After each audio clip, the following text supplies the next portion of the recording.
Bismillahirrahmanirrahim. Assalamualaikum warahmatullahi wabarakatuh. Perkenalkan, kami dari kelompok 2. Di sini saya akan membahas mengenai materi surat Makkiyah dan Madaniyah. Sebelumnya, izinkan saya Dwi Juliana sebagai moderator untuk memperkenalkan anggota kelompok kami. Yang pertama ada Cynthia Arum Apriliani dengan NIM 248. Yang kedua ada Fitria Sugiyarti Putri dengan NIM 249. Yang ketiga ada saya sendiri sebagai moderator, yaitu Dwi Juliana dengan NIM 250. Yang keempat ada Rima Dwi Alfianti dengan NIM 251. Dan yang kelima ada Maura Lingga Pramesti dengan NIM 252. Yang pertama ada pengertian Makkiyah dan Madaniyah. Untuk pengertiannya sendiri ini dibagi menjadi beberapa teori. Yang pertama, teori geografis. Menurut teori ini, pengertian Makkiyah adalah ayat yang turun di kota Mekah, baik waktu turunnya sebelum Rasulullah SAW hijrah maupun sesudahnya. Sedangkan pengertian Madaniyah sendiri adalah ayat yang turun di Madinah, baik waktu turunnya sebelum Rasulullah hijrah maupun sesudahnya. Yang kedua ada teori historis. Menurut teori ini, pengertian Makkiyah adalah ayat yang turun sebelum Rasulullah SAW hijrah, meskipun ayat tersebut turun di luar kota Mekah, misalnya kota Arafah atau Mina dan lainnya. Sedangkan pengertian Madaniyah adalah ayat yang turun sesudah Rasulullah SAW hijrah, meskipun ayat tersebut turun di Badar, Arafah, Uhud atau Mekah. Pengertian Makkiyah dan Madaniyah. Yang ketiga adalah teori subjektif. Menurut teori ini, pengertian Makkiyah adalah ayat-ayat yang berisi panggilan kepada penduduk Mekah dengan panggilan, "Wahai manusia, wahai anak-anak Adam, wahai orang-orang yang ingkar." Sedangkan pengertian Madaniyah adalah ayat yang berisi panggilan kepada penduduk Madinah dengan panggilan, "Wahai orang-orang yang beriman."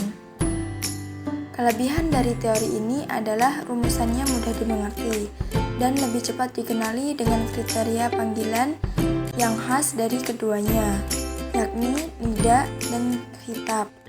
Namun, di sisi lain, teori ini memiliki kelemahan.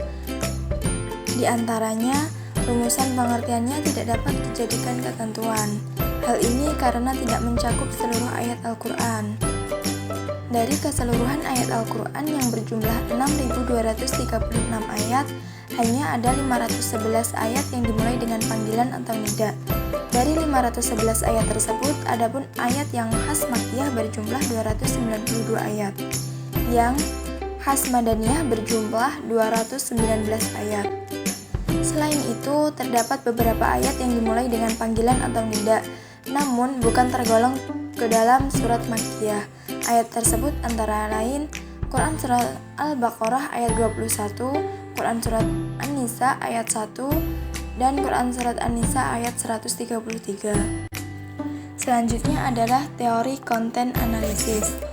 Menurut teori ini, pengertian Makkiyah adalah ayat yang memuat cerita umat dan nabi terdahulu, sedangkan pengertian Madaniyah adalah ayat-ayat yang berisi tentang hudud, faraid, dan sebagainya. Selanjutnya adalah dasar penetapan Makkiyah dan Madaniyah. Terdapat dua cara untuk mengenali ayat yang termasuk kategori Makkiyah dan Madaniyah, yaitu yang pertama adalah cara sima'i. Cara sima'i adalah pengetahuan ayat Makkiyah dan Madaniyah yang diperoleh berdasarkan riwayat. Yang kedua adalah cara qiyasi. Cara qiyasi adalah pengetahuan ayat Makkiyah dan Madaniyah yang berdasarkan kriteria yang menonjol, kandungannya, redaksi dan uslubnya, dan lain-lain. Dalam cara qiyasi ini terdapat dua cara untuk menentukan kategori Makkiyah dan Madaniyah.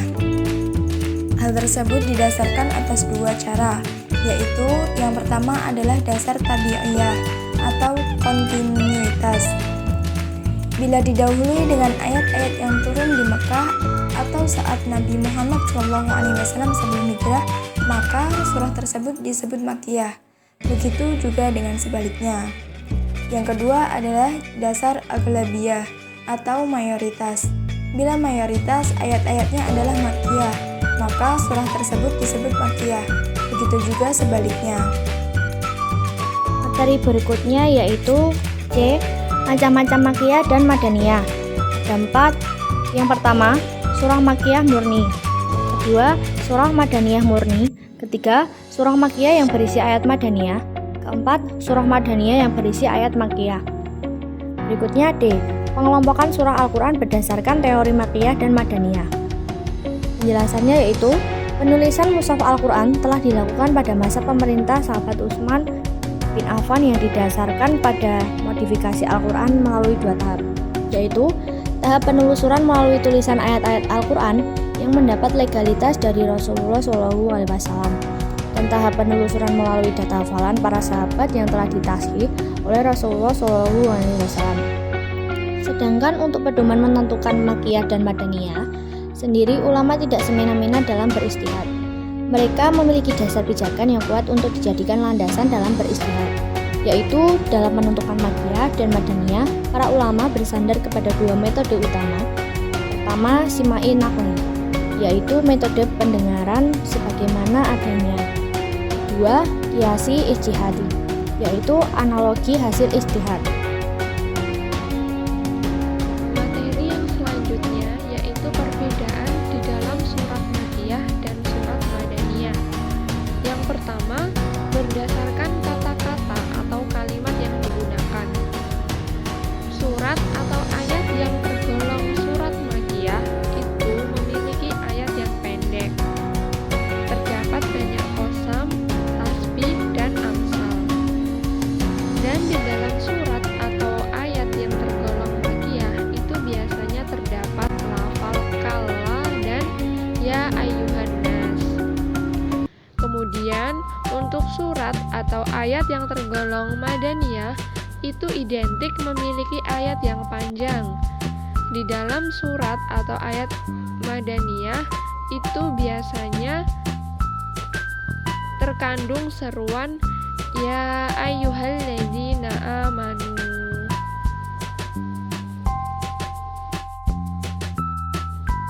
Kemudian yang kedua, berdasarkan kandungan atau isi. Ayat atau surat yang tergolong makkiyah itu berisi tentang ajakan untuk bertauhid, beribadah kepada Allah, serta meninggalkan segala bentuk kemusyrikan. Ayat atau surat makkiyah juga menjelaskan tentang para nabi dan kehidupan umat pada zaman dahulu, pembuktian risalah Allah, kebenaran adanya hari kebangkitan dan pembalasan, kedatangan hari kiamat, penjelasan tentang surga dan kenikmatannya, serta neraka dengan penuh siksaannya.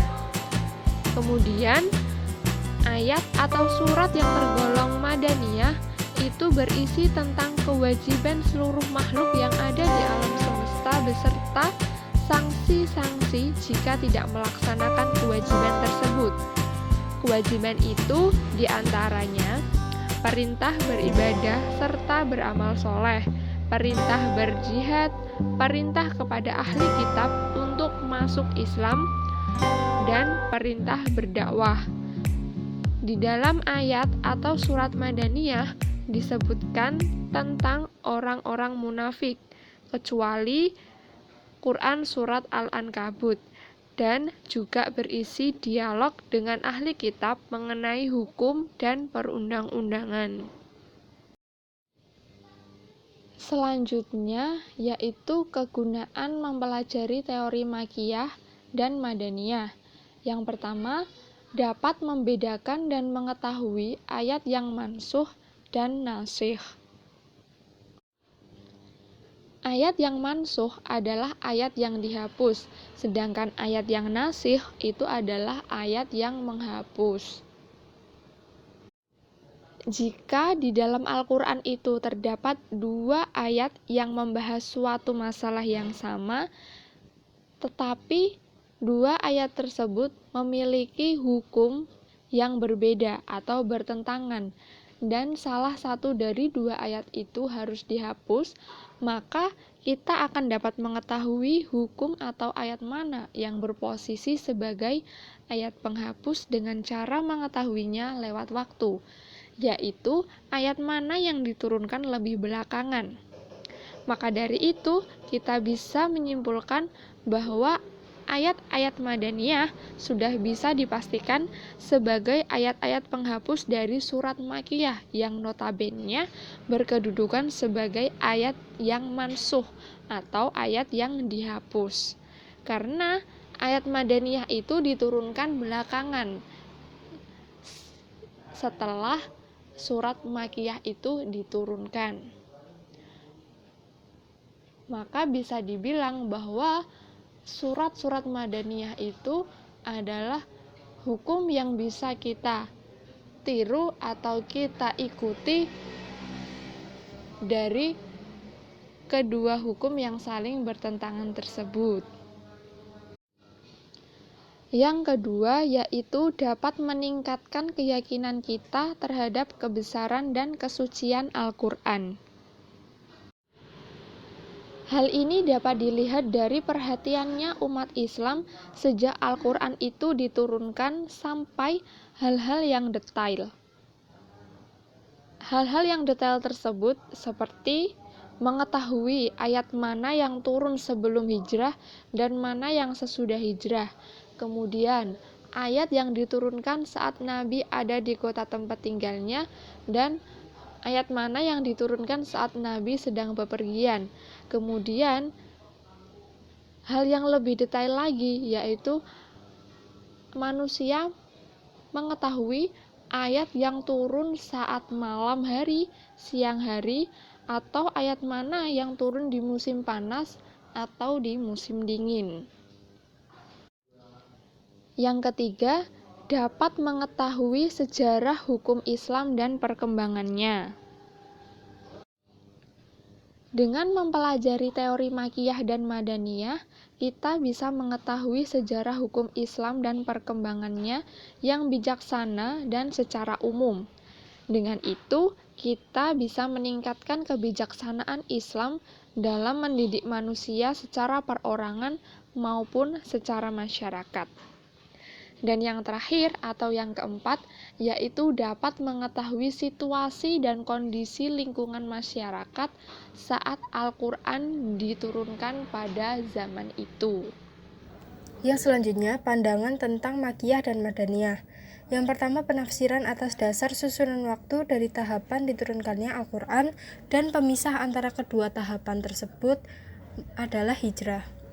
Disebut surat Makkiyah karena ayat atau surat tersebut diturunkan sebelum Rasulullah SAW hijrah, sedangkan disebut surat Madaniyah karena ayat atau surat tersebut diturunkan setelah Rasulullah hijrah walaupun ayat atau surat itu turun di Mekah. Yang kedua, pembagian atas dasar tempat untuk membedakan antara surat Makkiyah dan Madaniyah. Yang menjadi perhatian di sini adalah tempat ayat atau surah tersebut diturunkan. Apabila suatu ayat atau surah diturunkan saat Nabi Muhammad berada di kota Mekah, maka ayat atau surat tersebut tergolong surat Makkiyah. Dan apabila ayat atau surah diturunkan saat Nabi Muhammad berada di kota Madinah, maka ayat atau surat tersebut tergolong surat Madaniyah. Yang ketiga, dilihat dari individu-individu yang menjadi objek diturunkannya Al-Quran. Disebut surat Makkiyah karena ayat atau surat tersebut ditunjukkan kepada penduduk kota Mekah, dan disebut surat Madaniyah karena ayat atau surat tersebut ditunjukkan kepada penduduk kota Madinah. Dari ketiga pembagian tersebut, poin yang paling tepat adalah yang pertama, yaitu menurut susunan waktu dapat disimpulkan bahwa yang pertama, jika menggunakan susunan waktu, itu bisa membantu dalam mengetahui permasalahan mansukh dan nasikh. Ayat nasikh atau yang menghapus merupakan ayat yang datang belakangan setelah ayat mansukh. Yang dihapus itu diturunkan. Dari susunan waktu ini, jika ada hukum yang salah satunya dihapus, kita dapat mengetahui hukum mana yang turun belakangan. Maka dari itu, sudah pasti ayat atau surah Madaniyah memiliki kedudukan sebagai ayat penghapus atau nasikh dari surat Makkiyah yang berkedudukan sebagai ayat yang dihapus atau mansukh. karena dari susunan waktu surat Madaniyah turun setelah surat Makkiyah. Yang kedua, pembagian berdasarkan susunan waktu dapat membantu kita mengetahui tingkatan dan tahapan dakwah Islam oleh Rasulullah. Hijrah bukan sekedar kehidupan atau berdakwah, tetapi hijrah juga sebagai pemisah antara dua periode. Jika dapat membedakan surah yang diturunkan sebelum dan sesudah hijrah, maka kita akan mengetahui perkembangan dakwah dalam segala keistimewaannya dari masing-masing periode. Sekian presentasi dari kelompok 2, kurang lebihnya mohon dimaafkan. Wassalamualaikum warahmatullahi wabarakatuh. Terima kasih.